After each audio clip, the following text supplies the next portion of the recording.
నేను ఇవాళ ఈ వేదిక మీద నుంచి రాష్ట్ర ముఖ్యమంత్రి గారిని అడుగుతున్నా, జవహర్ నగర్ లో 268 ఇంటి నెంబర్లో తప్పుడు పత్రాలు సృష్టించి నీ మంత్రి మల్లారెడ్డి కోడల పేరు మీద రిజిస్ట్రేషన్ చేయించుకొని ప్రైవేటు దవాఖాన కట్టుకొని ఇవాళ వ్యాపారం చేస్తున్నాడని నేను నిర్దిష్టమైన ఆరోపణ చేస్తున్నా. సూరారంలో చెరువును ఆక్రమించుకొని చెరువు శిఖం భూమిలో చెరువు కానుకొని చెరువు మత్తడి ఏదైతే వెళ్తుందో తూమును మూసి అలిగెళ్లకుంటా అడ్డు పెట్టి సూరారంలో ప్రభుత్వ దవాఖానలు కట్టుకుంటూ చెరువు కానుకోని అని చెప్పి నేను నిర్దిష్టమైన ఆరోపణ చేస్తున్నా. ఆయన అల్లుడు ఔటర్ రింగ్ రోడ్డు పక్కన చెరువులోనే ఇంజనీరింగ్ కాలేజీలు కట్టుకున్నాడు. ఆయన గుండ్ల పోచంపల్లిలో అనుమతులు లేకుండా అక్రమంగా తప్పుడు గ్రామ పంచాయతీ అనుమతులు సృష్టించి దొంగ సంతకాలు పెట్టి ఇవాళ అక్కడ ఇంజనీరింగ్ కళాశాలలు కట్టిండు. ఆ ఇంజనీరింగ్ కళాశాలలలో ఇవాళ వైద్య విద్య మెడికల్ కాలేజీలో వైద్య చదువులు చెప్పేటోళ్ళు లేరు. ఇంజనీరింగ్ కాలేజీల్లో లెక్చరర్లు ప్రొఫెసర్లు లేరు. ఇన్స్పెక్షన్లకు వస్తుంటే ఒక్క రోజు కోసం 20,000 50,000 ఇచ్చి ఏఐసిటిని దగా చేస్తున్నాడు. ఇవాళ ఈ ప్రాంతంలో ఏ వివాదాస్పద భూమి చూసినా మల్లారెడ్డి కొడుకో, మల్లారెడ్డి అల్లుడో, మల్లారెడ్డి బామ్మార్దో ఇవాళ ఈ భూములను ఆక్రమించుకుంటున్నాడు. ఇవాళ నేను ఈ వేదిక మీద నుంచి సూటిగా మల్లారెడ్డి మీద నిర్దిష్టమైన ఆరోపణ చేస్తున్నా. మీడియా మిత్రులారా మీరు రాసుకోండి.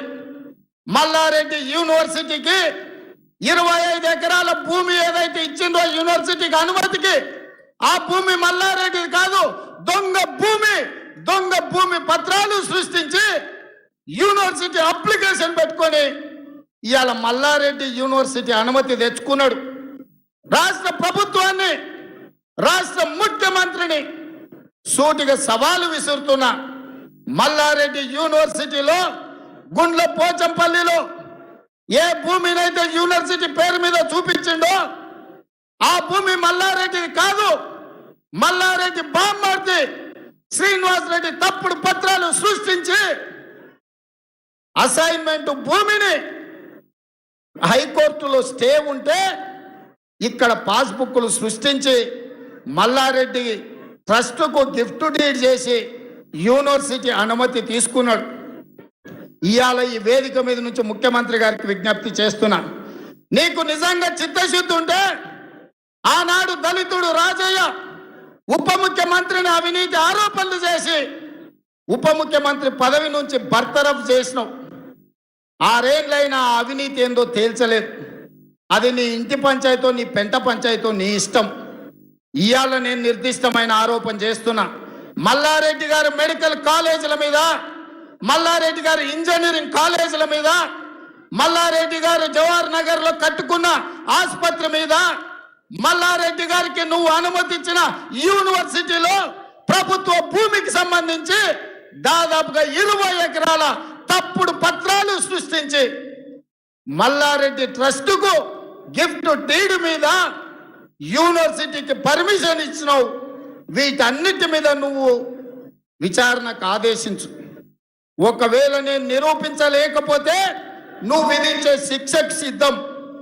లేకపోతే ఊర్లో మల్లారెడ్డి ఎట్లొస్తాడో, మల్లారెడ్డి అవినీతి కథేందో ప్రతి ఊర్లో దండోర వేయించి నిన్ను మల్లారెడ్డిని గుడ్డలిప్పదిస్తామని చెప్పి ఈ వేదిక మీద నుంచి నేను చెప్తున్నా.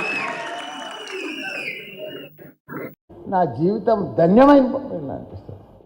కాబట్టి మీకు ఇలా విజయ సభ అందుకే పెట్టినా. ఎందుకంటే మీరందరూ కూడా గాలి వచ్చినా, కాంగ్రెస్ గాలి వచ్చినా, ఊపు వచ్చినా మీరంతా గాలికి తట్టుకొని మీరందరూ కూడా నన్ను గెలిపించారు. కాబట్టి కీసర మండలం కానీ, దమ్మాయిగూడెం కానీ, నాగారం మున్సిపాలిటీ కానీ ఇవన్నీ కూడా బ్రహ్మాండంగా ప్రెసిడెంట్లు అందరూ కూడా కష్టపడి పనిచేసి విజయం చేసిండ్రు. మనం కొద్దిలా 2% కంటే తక్కువలో మనం ఓడిపోయినాం. అంత మాత్రాన మనం ఓడిపోయినట్టు కాదు. ప్రజల తీర్పే మనం శిరస వహించి మనం వాళ్ళకు కాంగ్రెస్ వాళ్ళని పరిపాలించమన్నాం, స్వాగతిస్తున్నాం. కానీ వాళ్ళు పని చేస్తలేరు, వాళ్ళు పని దృష్టిలో లేరు, పని కయాల లేరు. ఎట్లా తిట్టాలి, కేసీఆర్ని ఎట్లా తిట్టాలి, కేటీఆర్ని ఎట్లా తిట్టాలి, మన నాయకులను ఎట్లా తిట్టాలి. కొందరు నాయకులు ఉన్నారు, మన తను ఓడిపోయిన నాయకులు, వాళ్ళు ఎంఆర్ఓలను పట్టుకోవాలి, ఆడిడ గులగొట్టాలి, పంచాయతీలు చెయ్యాలి, మాకు ప్రభుత్వం వచ్చింది, దౌర్జన్యం చెయ్యాలి, సిఐలను పట్టుకొని కేసులు పెట్టియాలని ఆలోచన చేస్తున్నారు. కానీ అది తప్పు, మీకు లాంగ్ రన్ నడవది. మేమున్నాం, ఇక్కడ గెలిచున్నాం. మేడ్చల్ జిల్లాలో 7 సీట్లు గెలిచినాం, ఎవరికి భయపడం. మా సైనికులు ఉన్నారు.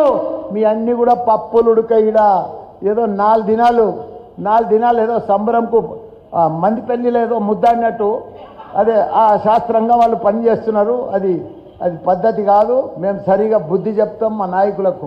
మీ ఎంబడి నేనుంటా, మీ అందరికీ వాచ్మెన్ లెక్క పని చేస్తా.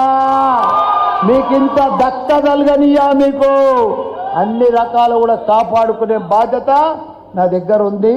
నా దగ్గర ఆ శక్తి ఉంది, ఆ దమ్మున్నది, ఆ తాకతున్నది. మీకందరికి కూడా ఇంకా కొన్ని పనులు చేసేది ఉంది. ఈ గవర్నమెంట్ ఇచ్చినా ఇయ్యకున్నా తర్వాత నేను చేసే శక్తి కూడా నాతో అన్నదే. తప్పకుండా అవన్నీ కూడా చేసే బాధ్యత నాదే.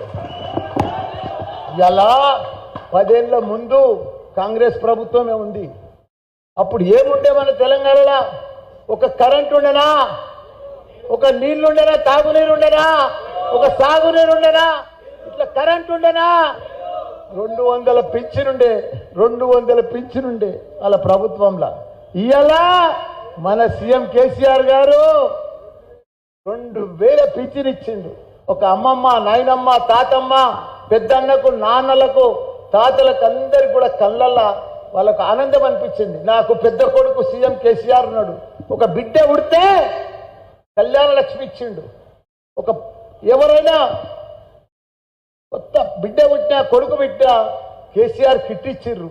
కేసీఆర్ 13,000, 14,000, 12,000 ఇచ్చిండు. కానీ వీళ్ళన్నీ కేసీఆర్ కిట్ బంద్ చేసిండ్రు, 13,000 బంద్ చేసిండ్రు, ముస్లిం బంద్ బంద్ చేసిర్రు, బీసీ బంద్ బంద్ చేసిర్రు, దళిత బంద్ బంద్ చేసిర్రు. అన్ని మనం ఇచ్చిన బంధులన్నీ బంద్ చేసిర్రు. వాళ్ళంతా బంద్ చేసి వాళ్ళు పని చెయ్యరు. వాళ్ళు కాంగ్రెస్ వాళ్ళంతా మనం దేశంలో చూస్తున్నాం.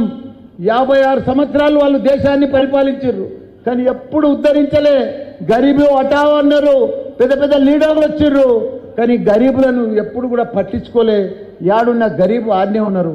ఇలా 28 రాష్ట్రాలు మన దేశంలో ఉన్నాయి.